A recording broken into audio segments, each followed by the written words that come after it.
Bienvenue à toutes et à tous, petits et grands, jeunes et moins jeunes, amateurs ou non de la petite brique danoise. On se retrouve pour un nouveau numéro des petits mots de Sobrique, un petit mot de Sobrique spécial Noël, A Christmas Carol, un conte de Noël. Conte de Noël qui est de Charles Dickens, qui a été publié en 1843, et vous verrez que c'est pas anodin, on va y revenir tout de suite après.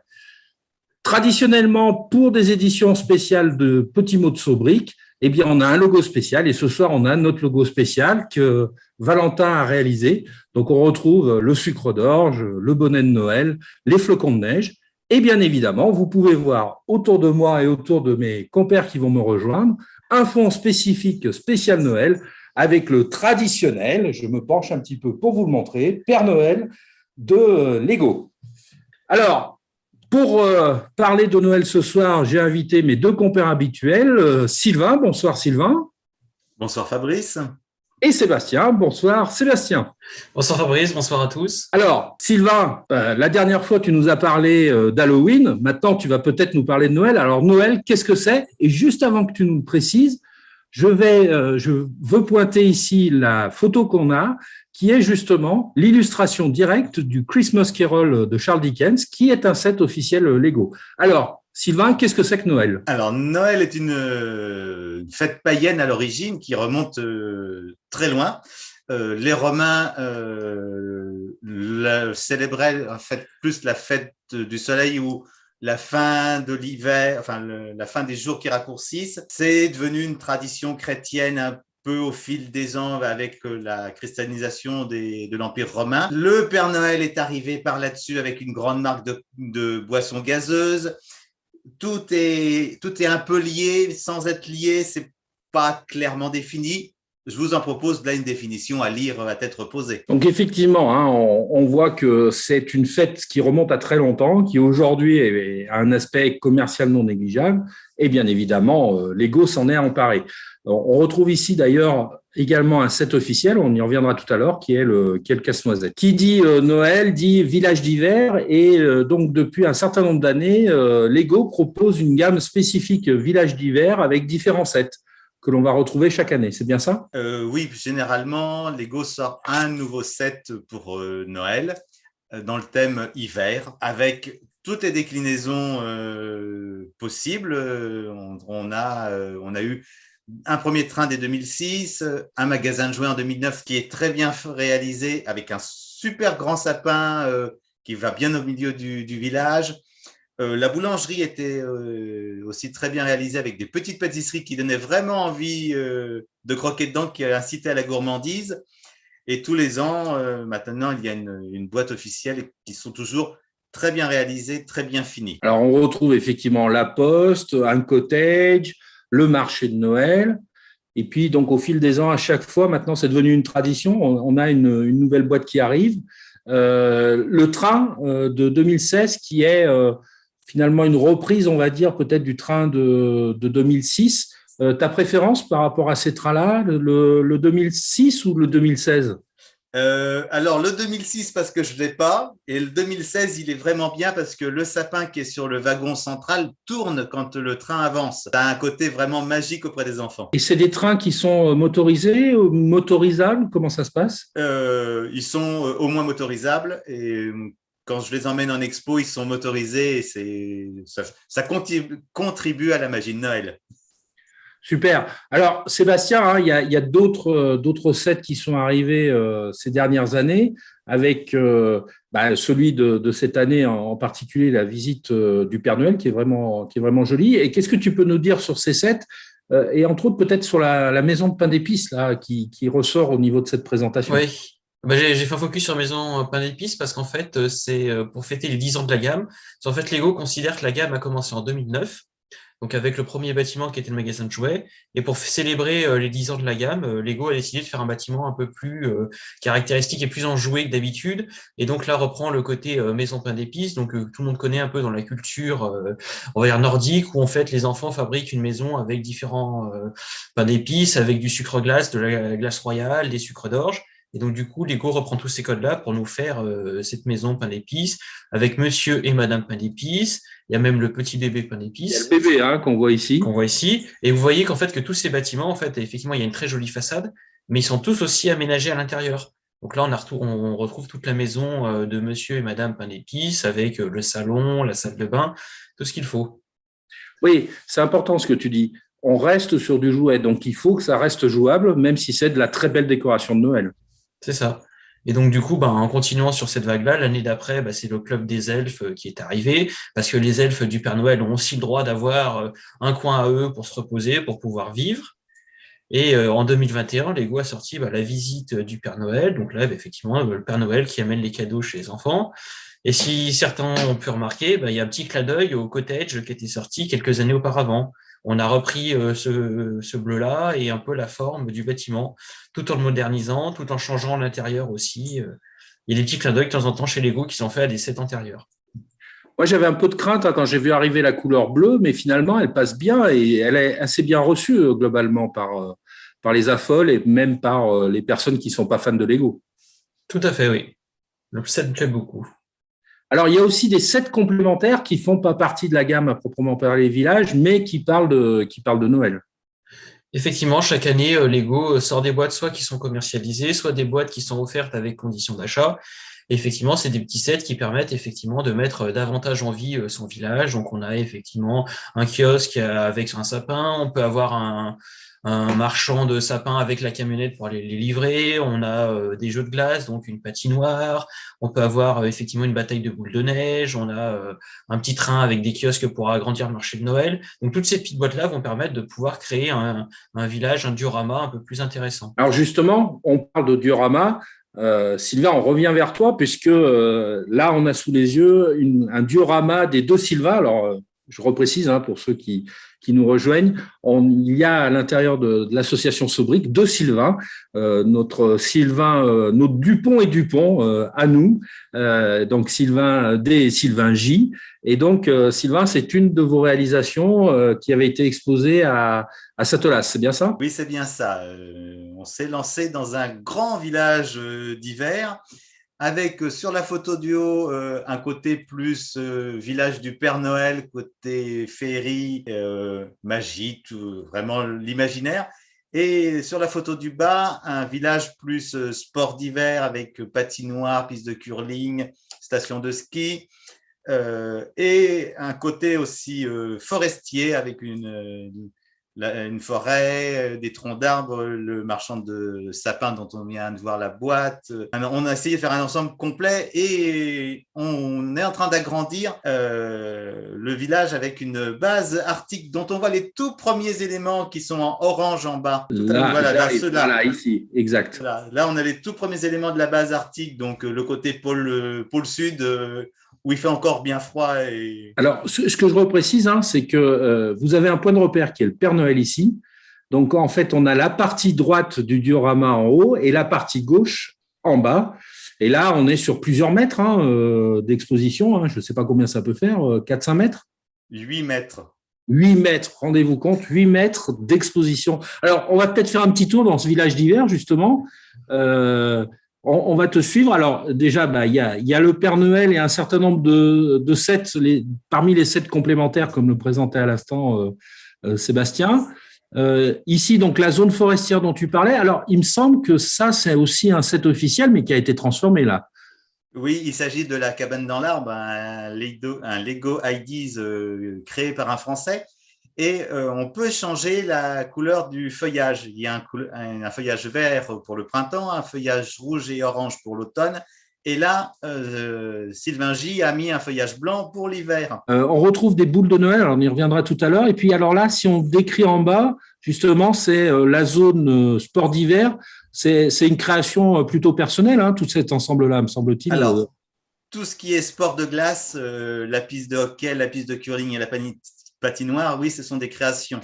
J'avoue que j'ai eu le temps pendant le premier confinement et je me suis bien amusé à créer tout ça avec les tribunes et tout ce qui va autour. Et puis on retrouve des pistes, un début de piste de snow, j'imagine, un half-pipe, etc. Donc là, on est vraiment sur l'activité sport d'hiver. Oui, c'est le but avec le magasin de location qui est à l'extrémité. Enfin, voilà, on a vraiment un ensemble complet et c'est vraiment sympa de mettre en scène un village comme ça. Installation, ça prend combien de temps, ça? Alors, ça nous a pris 4 heures, mais on était 3. Oh là là, c'est de la folie, c'est magnifique. Euh, Sébastien, un autre membre de l'association qui est ici nous propose un mock, donc Fabien, qu'est-ce que tu peux nous en dire? Comment tu nous le décrirais, ce mock, justement? Eh ben, en fait, Fabien, il s'est servi de 2 boîtes officielles. Donc, il a pris le magasin de jouets, il a pris l'atelier du Père Noël. Donc, pour les fans de la gamme, on reconnaît certaines parties des 2 sets.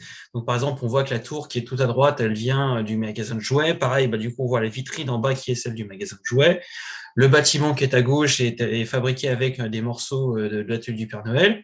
Et du coup, il a décidé de faire quelque chose qui soit facilement transportable en exposition. Donc, c'est quelque chose qui est d'une seule pièce. Il le porte comme ça. Donc, du coup, on a effectivement un bâtiment qui a été prolongé au niveau de la boutique pour avoir une zone de restauration à côté. Un autre petit bâtiment. Du coup, pour pouvoir le rendre vivant, il a mis tout un chemin devant. Il a mis un pont pour pouvoir mettre dessous de l'eau. Vu qu'on est en hiver, l'eau, elle gèle, donc les gens peuvent faire de la patinoire dessus. On retrouve le traditionnel sapin de Noël qui était vendu avec le magasin de jouets.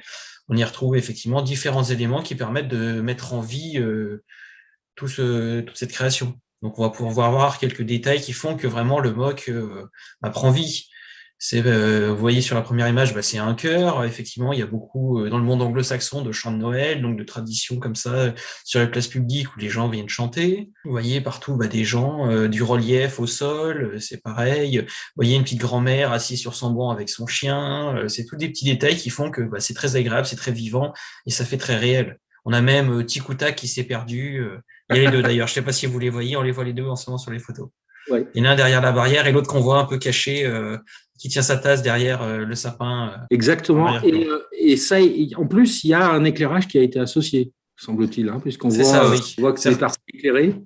Ouais, certains affoles, effectivement, aiment bien éclairer leur création. Donc, du coup, trouvent des kits sur différents sites qui sont compatibles avec les pièces Lego, qui ne vont pas détériorer les pièces parce que ça va être des LED, donc ça va très peu chauffer. Et ça permet justement d'éclairer tous les bâtiments. On peut même aussi éclairer certains lampadaires. Pour ceux qui auraient raté, tic ou tac, je ne sais jamais lequel a le nez rouge et lequel a le nez noir, mais il y en a un qui est ici, puis l'autre qui est juste ici, là derrière. Ils sont présents et c'est vrai que ça fait aussi partie de la magie de Noël. On les retrouve souvent dans les dessins animés associés à Noël. Maintenant, si on vient un petit peu, si on veut décorer sa maison, Sylvain, c'est aussi possible à travers des sets spécifiques, boule de Noël et puis couronne de l'Avent ici. Est-ce que déjà tu as ces sets et qu'est-ce que tu peux nous en dire? Eh ben non, Fabrice, je n'ai pas ces sets. Je suis pas dans cette culture un peu germanophone de la couronne de l'Avent. Mais c'est vrai qu'elles sont toujours très bien réalisées. Elles reprennent vraiment tout le feuillage. On a les bougies. Celle du bas a la possibilité d'être accrochée après la porte si on veut vraiment pousser la décoration jusqu'au bout. Et puis des petites boules alors en forme d'ours polaire, de cadeaux, de bonhomme de neige, de reine. Et dans celle que vous avez vue précédemment, il y a des boules qui sont remplies de briques. Remplir une boule de briques, c'est déjà compliqué. Ou alors de petites scénettes d'animaux, de Père Noël aussi, de chasse-neige. Il y en a vraiment pour tous les goûts. Voilà, donc on a la possibilité aussi de décorer son sapin, décorer sa maison avec des sets Lego de Noël. On retrouve les boules à neige. Il y a les boules de neige, là, il y en avait dans votre expo à Satola. J'ai vu qu'il y avait toute une collection là. Oui, il y avait toute une collection de boules à neige. C'est ça qui est drôle, c'est de secouer une construction de Lego et de voir tomber d'autres briques Lego à l'intérieur. Là, on retrouve une gamme assez courante maintenant chez Lego, les Brickheads, avec ces personnages avec des têtes cubiques. Et on retrouve en fait toute la magie de Noël, tous les personnages de Noël qui sont présents chez Brickheads ces dernières années. Et oui, c'est une gamme qui se décline, on va dire, à l'infini. On a vu qu'on les retrouvait aussi bien dans Halloween, dans Star Wars, donc pourquoi pas Noël, je dirais. Donc le Père et la Mère Noël, les lutins, le renne, le soldat de casse-noisette, qui est un grand classique de la culture germanophone. Et cette année, une petite originalité, le pingouin. Mais voilà, qui dit pingouin dit animal de pays où il fait froid, donc on y va, on n'hésite pas. Ouais, un petit peu, enfin, à mon avis, un petit peu décevant par rapport à la gamme traditionnelle. On s'attendait peut-être à quelque chose plus en lien avec Noël que quelque chose qui évoque le froid, effectivement, mais en tout cas, il est très réussi. Sébastien, à l'occasion d'une exposition à Spa en Belgique, Alex Lejeune, qui a proposé un village d'hiver absolument époustouflant. Bah, c'est un de nos membres, Bertrand Barbe, qui était sur cette exposition, qui m'en a parlé. Et du coup, j'ai été creuser ça. Et oui, j'aurais dû aller sur cette exposition parce qu'effectivement, Alex Lejeune nous propose un très beau diorama sur Noël. Donc, vous voyez qu'il a construit effectivement une très grosse montagne au milieu. Il en a construit 2 autres sur les côtés. On a un chemin de fer qui passe devant. Donc, on a le train qui rentre dans la montagne à ce moment-là. Donc, il y a quand même toute une féerie de Noël qui est très intéressante. On voit aussi, par exemple, toutes les cascades. On reconnaît les sets officiels. Il y a aussi de la création personnelle. Par exemple, on voit une église à droite qui est une création personnelle d'Alex. Donc, il mélange tout pour obtenir du diorama, du mode, my own design, du mock, my own creation, et un des sets officiels. Et tout ça, ça rend très, très bien. Alors, si on regarde un peu plus dans le détail, alors déjà, on a Alex là, qui est présent ici. On voit alors typiquement la montagne que tu décrivais là sur la partie centrale, avec une entrée dans la montagne, avec un engin de chantier pour découper de la glace, j'imagine, hein, qu'on retrouve ici au centre. C'est ça. Donc là, c'est impressionnant parce qu'il y a un paquet de briques pour arriver à faire ce type de montagne, là. Tout à fait. Donc, en fait, c'est des grosses structures. Il y a des métapièces qui existent en forme de montagne qui sont toutes grises. Donc, on la voit en fond. Et après, il faut venir habiller toute cette montagne avec d'autres pièces pour lui donner plus de relief. Donc, du blanc pour la neige, d'autres pièces grises, effectivement, pour donner un peu plus de relief à la montagne. Et on change les formes des pièces parce qu'effectivement, si on utilise toujours la même forme, ça va être trop répétitif. Donc, effectivement, il faut pouvoir créer quelque chose qui soit esthétique, qui va varier dans la forme en mélangeant, en mettant des fois au hasard ou des fois en calculant justement pour pas que c'est cette forme trop répétitive. Ouais, c'est très, très réussi. Là, le pont aussi, qui enjambe le fleuve, là, avec un travail sur les balustrades qui est remarquable, hein. Oui, il y a une petite couronne de perles que j'aime beaucoup. On alterne les couleurs traditionnelles un peu de Noël, du rouge, du blanc, du doré, et ça rend très bien avec les barrières dorées juste au-dessus. Après, la partie pont en bois aussi, c'est un peu dans les matériaux classiques de Noël. On retrouve beaucoup de bois, beaucoup de pierres et ces couleurs dorées. Là, ce que j'aime bien, hein, c'est à la fois la simplicité et la précision de la réalisation, justement. Mm.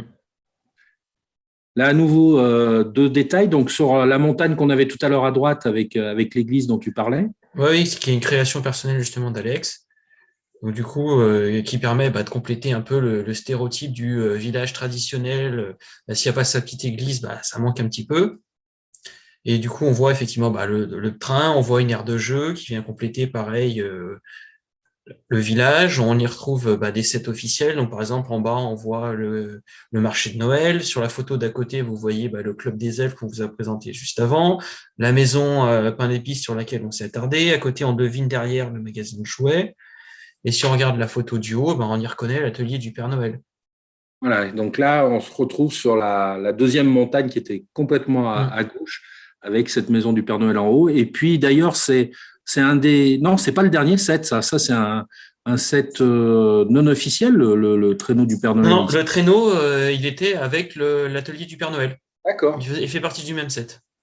Et donc là, tout un travail pour faire voler le traîneau du Père Noël. Si on revient vers toi, Sylvain, qui dit Noël, dit calendrier de l'Avent. Oui, tous les ans, pour patienter jusqu'à Noël et ouvrir une petite case jusqu'au 24, Lego a sorti des calendriers de l'Avent, donc des calendriers sur 5 thèmes différents cette année, avec des petites choses sympathiques dans les cases, soit un mini personnage, soit un bonhomme de neige dans la ville, des paquets cadeaux, des cheminées, des fauteuils, des bancs, il y a plein de choses différentes pour vraiment se faire une petite scène sur le couvercle de la boîte. Vous ouvrez la boîte, vous avez le couvercle en fond, le dessus pour faire le sol, et ça fait un petit diorama sympathique pour pas très cher finalement. Il me semble que cette année, pour Harry Potter, il y a un jeu de loi, il y a un jeu, cette fois-ci, ce n'est pas juste un plateau de présentation, il y a un jeu qui est associé également, c'est ça? Oui, il y a une petite nouveauté cette année, donc à voir si ça sera décliné l'année prochaine dans les autres gammes ou pas. Avec ce jeu. Et donc, on retrouve Harry Potter, Star Wars, City, Friends et Avengers, en fait, les grands thèmes qu'on retrouve traditionnellement maintenant chez Lego. Vos présentateurs du jour vous proposent leur coup de cœur. Alors, en ce qui me concerne, ça a été cette boule à neige qui a été proposée, hein, que je trouve à la fois très simple sur le principe, mais bien travaillé en termes de construction. Et sur une table de Noël, ça fonctionne très bien. Pour ta part, Sylvain, c'est la gare que tu as trouvé vraiment sympa. Alors, je pense qu'il y a la gare, mais il y a aussi le car, le bus qui est associé, non? Oui, bon, ça regroupe ma passion pour le train. Exactement. Souvenez-vous, on a fait un petit mot de sobrique spécial train avec les deux Sylvain, justement.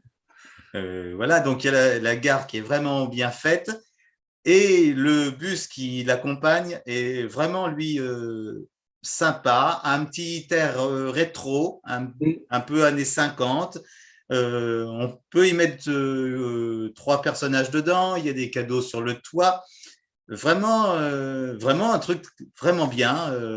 Alors, ce que j'ai fait, c'est que la gare, je l'ai achetée une deuxième fois et que je l'ai construite en miroir, ce qu'on appelle en miroir, pour avoir un quai plus long, une deuxième tourelle, parce que le train, devant la gare, le train était beaucoup trop grand. Sébastien, toi aussi, tu as un coup de cœur, c'est ça? J'en ai pas qu'un. Ah là là. Vu que c'est moi qui ai préparé, c'est moi qui décide. Donc, moi, je vous propose un peu différents coups de cœur. Alors, j'aurais pu mettre des bâtiments du village d'hiver parce que j'aime beaucoup, mais j'ai décidé de faire un petit focus sur des sets un peu moins connus, qui sont peut-être un peu plus faciles inaperçus.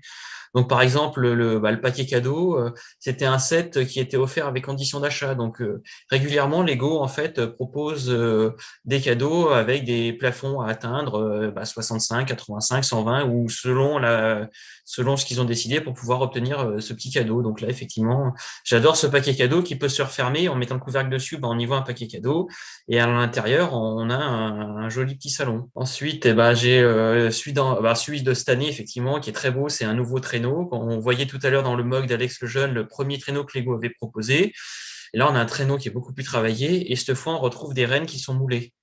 C'est une pièce qui est apparue l'année dernière et donc du coup là, moi j'adore. C'est lui qui m'a fait replonger en fait, qui m'a fait sortir du Dark Age. Donc voilà, le petit salon du Père Noël, c'est une petite boîte à 10 €. J'ai craqué au Lego Store quand j'ai vu ça et j'ai remis le doigt dans l'engrenage de Lego à ce moment-là avec ce set. Là, on retrouve une maison pas d'épices, mais alors beaucoup plus petite. Oui, elle est toute petite. Elle est même pas à l'échelle de Minifig, elle est plus petite. On peut pas y rentrer un personnage par la porte. Mais par contre, elle est très travaillée, très jolie. Et puis un train de Noël, mais un petit train de Noël là aussi. Un petit train de Noël, pareil, dans l'esprit de la maison Pain d'épices, parce que vous voyez que les références sont côte à côte, ils sont sortis la même année, et on est dans l'univers un peu sucré qui rappelle un peu Charlie et la chocolaterie aussi. J'aime beaucoup. On arrive au terme de ce petit mot de sobrique spécial Noël. Un petit mot chacun pour terminer. Sébastien, c'est la fin de l'année également. Qu'est-ce que tu as envie de nous dire? J'ai envie de souhaiter à tous de joyeuses fêtes, de vous passiez un bon réveillon de Noël, un joyeux Noël, et surtout, pensez à mettre vos pulls de Noël. Hein. Merci Sébastien. Sylvain, un petit mot pour terminer. J'espère que vous avez tous été sages, que sous le sapin, il y aura des Lego, bien sûr, et plein d'autres choses, et mangez pas trop non plus. Voilà, et puis à mon tour, je me permets, comme Seb, de vous dire, mettez vos pulls de Noël. Hein. C'était le 17 décembre, je crois, la journée des pulls moches de Noël, mais regardez, nos pulls, ils sont pas si moches que ça et ils peuvent se porter le jour de Noël. Encore merci de nous avoir suivis sur ce petit mot de sobrique. Vous pouvez bien évidemment nous retrouver sur Facebook, Instagram, Twitter et vous aurez d'autres vidéos disponibles sur YouTube. Merci, à très vite.